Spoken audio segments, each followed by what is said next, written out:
Lately, I've been trying to send you stories every day, but I feel like a large number of people who have signed up almost never come back to listen to the stories.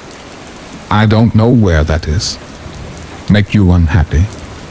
I hope to receive comments and suggestions from you, and if you find the video good, please give me a like to give me more motivation. For those who have not yet subscribed, don't forget to click the subscribe button and press notification bell to wait for the next story. Now let's get into the story. We are all scared of something. Whether it be heights, clowns, or death itself, it doesn't matter. There is something that many people are commonly scared of. That possibility that someone is outside. Someone knows. You are home alone, late at night. Story 1. When I was 12, something happened to me when I was home alone. People have asked me what happened many times in my life, and I don't like talking about it in person. But right now, I feel that I need to. Maybe telling a bunch of strangers what happened will help, because therapy is doing nothing. It happened a week or two before Thanksgiving. My parents had gone out to dinner, and then were going to go see a movie afterwards. They estimated that they would be home around midnight. No problem for me. I had been home alone many times, and honestly, I enjoyed the freedom to do whatever I wanted for a few hours. The only thing that was different about this night is that because they were going out to dinner, they didn't make dinner for me before they left. Instead, they ordered me a pizza. I was watching a movie in the living room, and my parents were sitting in the dining room waiting for the pizza to be delivered, so that they could leave. Well, the pizza was taking much longer than they expected, and told me to just tip the person $5 when they got there. I found out later that they had reservations to the restaurant, and that's why they had to leave before the pizza guy got there. After they left, about another 30 minutes passed before the pizza guy got to my house. I opened the front door, and a shaky-looking guy that looked like he was on cocaine was standing there, with no pizza.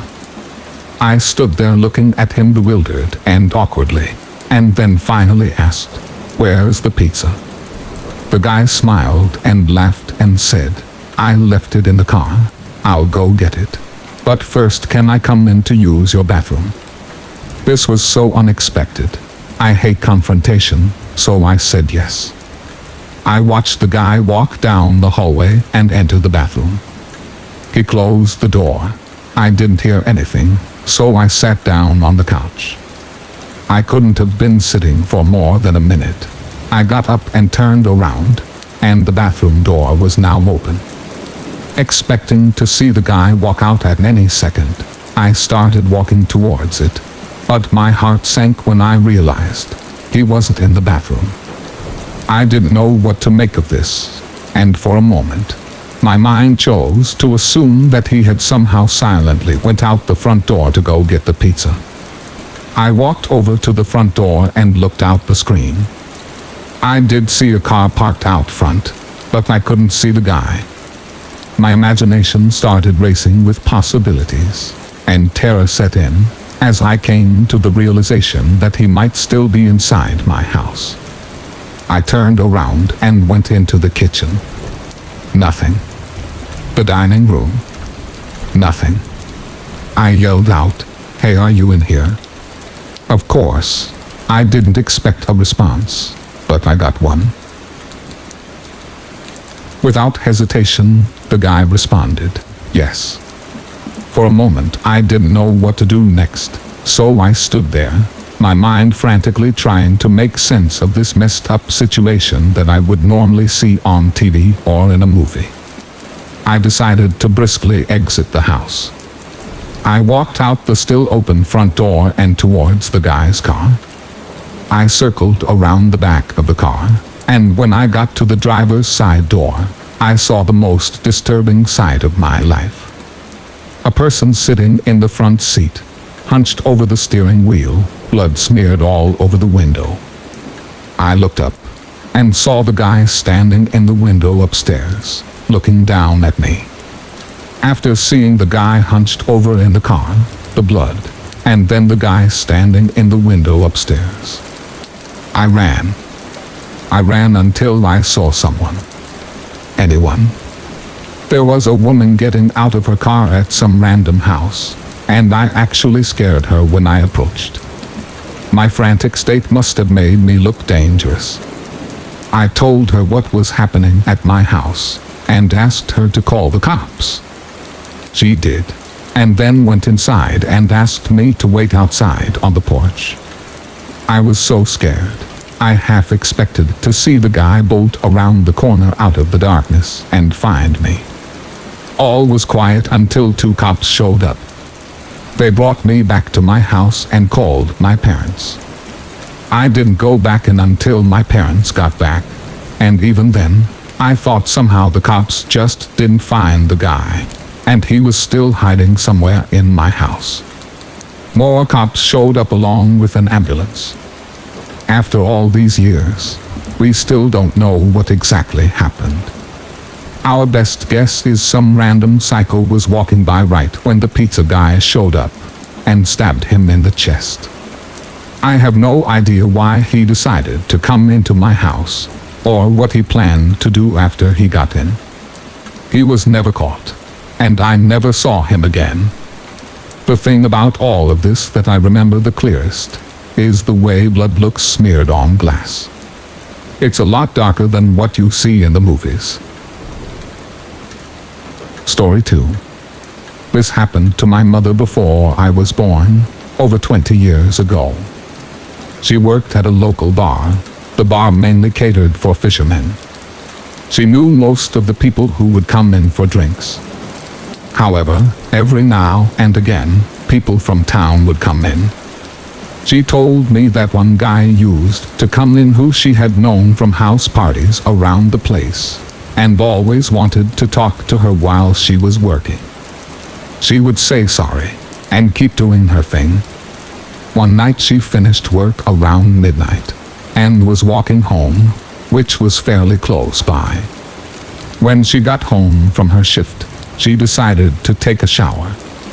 After her shower, making her way back to her room, she realized her bedroom door was open, which she normally kept shut. She blew it off as nothing. She laid down in bed to go to sleep. But something didn't feel right, and for reasons she can't explain, she felt the need to look under her bed. What she saw under the bed was the guy from the bar. He had followed her all the way from work. She tells me that she just stared at him for the longest time, and he didn't move, not even breathe, to the point that she thought he was dead. She calmly went out of the room and called the police. They showed up soon after, and when they went into her room, he was gone, and the window was wide open. Story 3. I live alone in the mountains of Northern California. I don't get many visitors, so I was very surprised one night when I was lying in bed, and I thought I heard knocking on my front door. I opened the door, and there was no one there. I assumed then that it was just something else. It could be a number of things. The forest surrounds my property. It could be a number of different animals. I went back to bed, but not long after I lay down, I awoke to a continuous knocking sound. It sounded like it was coming from my kitchen, and not the front door like before. My house is in the middle of nowhere. The noise was so blatant, and it was getting louder as I approached my kitchen. My house is so far in the middle of nowhere. There is no way that someone could be out there. I turned on the kitchen light. What I immediately saw was horrifying. An arm reaching up from under the window outside, knocking on the window. I was frozen with fear. I turned off the light and went back to my room. Back to my room to get my gun.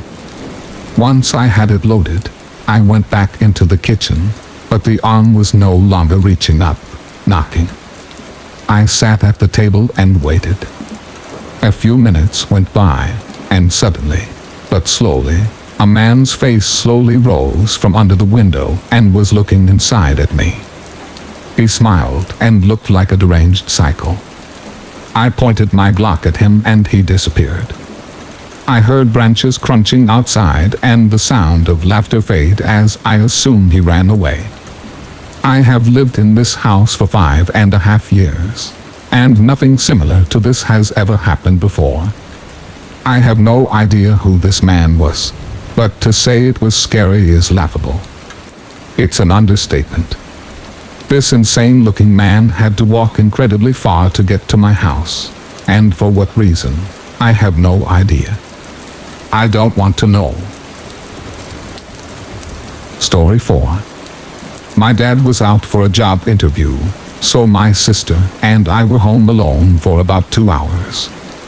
I watched TV downstairs and went outside, and when I went back in, I left the door unlocked for my dad, since it was getting close to the time he said he would be home. I went upstairs and hung out with my sister for a while. I heard the front door open at one point, and then I could hear somebody moving around downstairs. I just assumed that it was my dad. I then heard my dad's bedroom door open and close, albeit very slowly, and it happened a few times. I was talking with my sister when the phone rang. To my surprise, it was my dad on the other end. He told me that he was going to be getting home late, and that we needed to make our own dinner. It felt like my heart fell to my feet as he said that. I realized that it was my dad that had entered the house. I hurriedly rushed downstairs to see if anyone was there. Several things were gone, and the front door was wide open. I then heard what sounded like breathing coming from the downstairs bathroom. I choked the urge to yell, as I saw a hand wrap around the door, and then a face look around the corner. As soon as the guy saw me, he smiled and then walked out of the bathroom and out the front door. I looked out the window, but couldn't see him. On the floor in the bathroom, I found a box cutter. I'm not sure what his intentions were with this weapon, but I'm really glad he didn't use it. Story 5. This happened 4 years ago. I was 16. My mom died when I was 2 years old, so it was just my dad and I. We lived in an old house that my grandparents owned, and it was falling apart. I never felt safe in this house, even when my dad was home. I always had this gut feeling that someone would break in. I don't know why, and I just hoped that I wouldn't be home when they did. It was a Friday night, and my dad had to work late. I was working on a paper that was due the following Monday, and I wanted to bust it out and have the rest of the weekend to chill and do whatever I want. I was sitting at my desk in the computer room next to the kitchen. There were 2 main doors to this house, the front door and the back door in the kitchen that leads to the backyard. We had no surrounding fence at all. I was typing away, making some good progress, when the phone rang. This was in 2001, and I didn't have a cell phone at the time.